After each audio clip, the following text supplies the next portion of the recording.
Forfeited 500 equity share of 10 each, fully called up, which were issued at a premium of 20%. Amount payable on shares were on application 2 रुपया, allotment 5 रुपया, first call and final call 5 रुपया. Only application money was paid by the shareholder in respect of 300 shares out of above were reissued at 9 per share.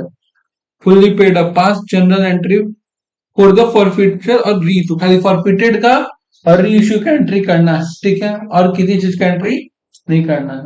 अगर ये चीज को हम लोग हटा दें कि शेयर फॉरफिट करना और रीइशू करना है, तो सम्स बड़ा सिंपल है, तुम लोग कर लोगे. एक कंपनी 500 इक्विटी शेयर बेचने निकला, जो 10 रुपए करके बेचा 20 रुपया प्रीमियम के साथ, ठीक है. तो 10 का शेयर है 20 रुपए प्रीमियम, यानी कि 12 रुपए में बेचा है. एप्लीकेशन मनी 2 है, अलॉटमेंट मनी 5 है, फर्स्ट एंड फाइनल कॉल 5 है, टोटल 12 तो हो ही गया. अच्छा, ये नहीं बता रहा कि प्रीमियम किस में है, तो अलॉटमेंट में होगा. किस में होगा?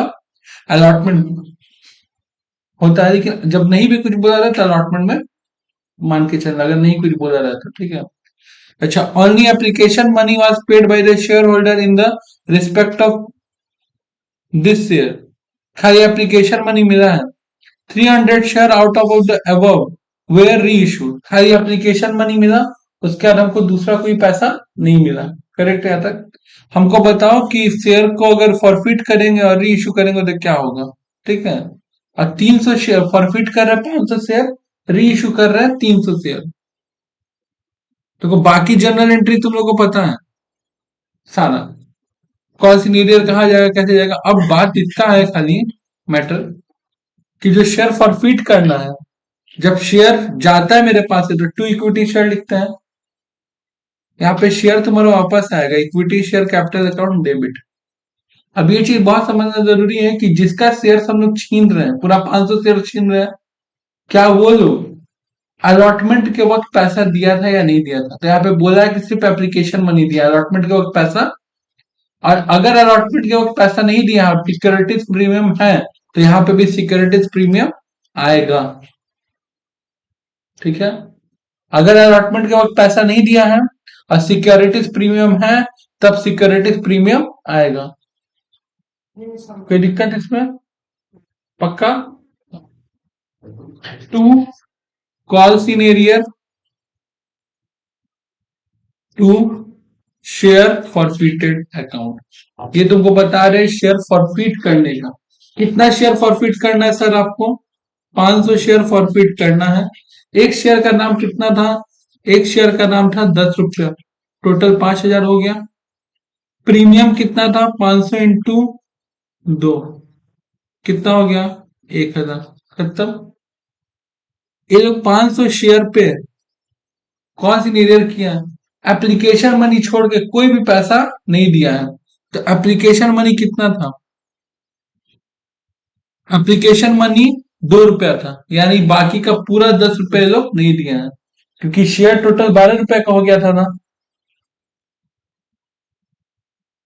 तो पूरा 10 रुपए लोग नहीं दिया है, टोटल हो गया 5000. और शेयर फॉरफिटेड 500 इंटू 2.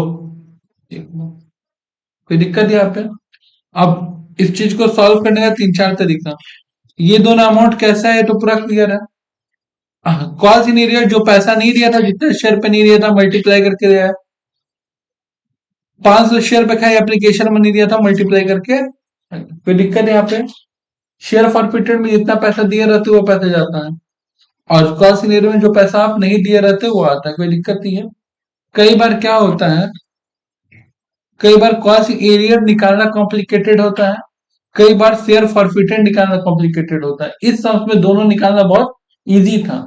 अगर मान लो हम लोग को ऐसा लग रहा है कि कॉस्ट एरियर निकालना कॉम्प्लिकेटेड है, तो हम लोग शेयर फॉरफिटेड का अमाउंट निकालेंगे. किसका अमाउंट निकालेंगे? और यहाँ क्या हो रहा है? 5 1 6000, उसमें से 1000 माइनस करेंगे तो 5000 आ जाएंगे. और अगर मान लो कि शेयर फॉरफिटेड का अमाउंट निकालना कॉम्प्लिकेटेड है, तो कॉस्ट एरियर का निकाल लेंगे. बात समझा? तो और माइनस करके उससे निकालेंगे. बात क्लियर है? आगे और भी सम्स आएगा तो हम लोग देखेंगे. अब शेयर री इश्यू हो रहा है. अगर शेयर री इश्यू होगा मेरे भाई, तो बैंक में पैसा आएगा, बैंक अकाउंट डेबिट। लेकिन वो बोला था कि हम री इशू खाली 300 ही शेयर कर रहे हैं। कितना शेयर कर रहे हैं? अभी कितना रुपए में कर रहे हैं? 9 रुपए में, यानी कि 2700 रुपए। करेक्ट। कितना रुपए का नुकसान हो रहा है? 1 रुपए का। 300 टू शेयर कैपिटल कितना का है? 3000 का। मत करता हूं। ये जो शेयर फॉरफिटेड का पैसा है, इसको ऐसे खुला नहीं छोड़ा जाता है, इसका व्यवस्था लगा के छोड़ना पड़ता है। जैसे इंटरेस्ट पेड को खुला नहीं छोड़ना पड़ता, उसको पीएल तक पहुंचा के छोड़ना पड़ता, उस तरह इसको भी। लेकिन एक चीज समझना पड़ेगा, वो ये चीज है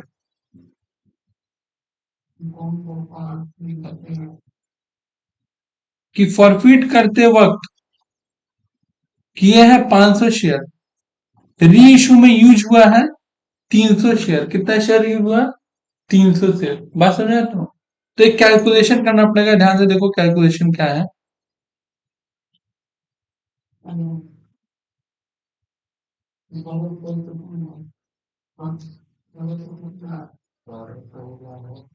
share forfeited amount for 500 share कितना रुपए आया था? 1000। निकाल के रखे थे। 500 into 2, 1000। Share forfeited amount for 300 share. अगर 200 करते री इशू तो 200 लेते हैं, 400 करते तो 400 करते, 300 की हो जाते, कितना दे रहे हैं? 300। निकालने का तरीका, 1000 किसके लिए था? 500 के लिए। 1000 डिवाइडेड बाई 500 इनटू किसके लिए निकालना है? 300। कितना आ गया? 600। कोई दिक्कत यहां तक? अच्छा, ये कहना चाह रहा है कि 600 रुपए 1000 रुपए में इंक्लूड होके क्रेडिट हो रखा है। डेबिट कितना हुआ इसमें से? 300 रुपए डेबिट हुआ है। Correct.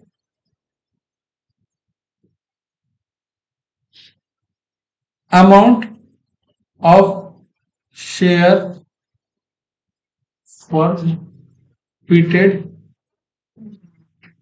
Utilise at the time of reissue. कितना अमाउंट यूटिलाइज हुआ है? 300। बचा कितना? 300 रुपया बचा। अब आपको ठिकाना लगाना है सिर्फ इस 300 रुपए को। तो इसके लिए एंट्री हो जाएगा share forfeited to capital reserve.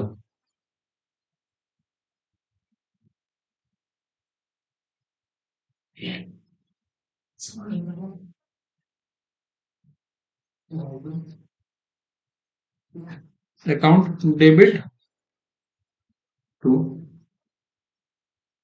Capital. अच्छा, एक चीज नोटिस करूंगा, अगर ये सब पूरा बनाते हैं हम लोग, ठीक है, बैलेंस शीट में बनाते वक्त शेयर फॉरफिटेड यहाँ पे 1000 रुपए से क्रेडिट हुआ, यहाँ 300 से डेबिट हुआ, फिर यहाँ 300 से डेबिट हुआ, फिर भी तो 400 बच जा रहा है ना। शेयर फॉरफिटेड 400 बच जा रहा है। तो वो क्यों बच रहा है? वो इस वजह से बच रहा है कि शेयर फॉरफिट किए तो 500 शेयर थे, री इशू कर रहे थे 300 ही शेयर। जब तक कुछ 200 शेयर का कुछ नहीं करेंगे तब तक शेयर फॉरफिटेड के अमाउंट को टच। लेकिन ये दिक्कत तो बैलेंस शीट में फिर आएगा कि बैलेंस शीट मैच नहीं करेगा 400 रुपए से। किस साइड में पड़ा हुआ है शेयर फॉरफिटेड? क्रेडिट साइड में 400 रुपए से ज्यादा पड़ा है। और थोड़ा ध्यान से समझो, शेयर फॉरफिटेड क्या है? एक इंसान जो शेयर्स का पैसा नहीं दे रहा था, उसका पैसा भी हम रख लिए और शेयर्स भी। एक तरह का मेरे लिए क्या हो गया? स्पेक्यूलेटिव इनकम, बिना मेहनत का कमाई, जिसको हम साइड करके रख सकते हैं। तो कहा जा सकता है? रिजर्व एंड सरप्लस में। तो शेयर फॉरफिटेड 400 रुपए से खा देंगे रिजर्व एंड सरप्लस में, कोई दिक्कत नहीं है।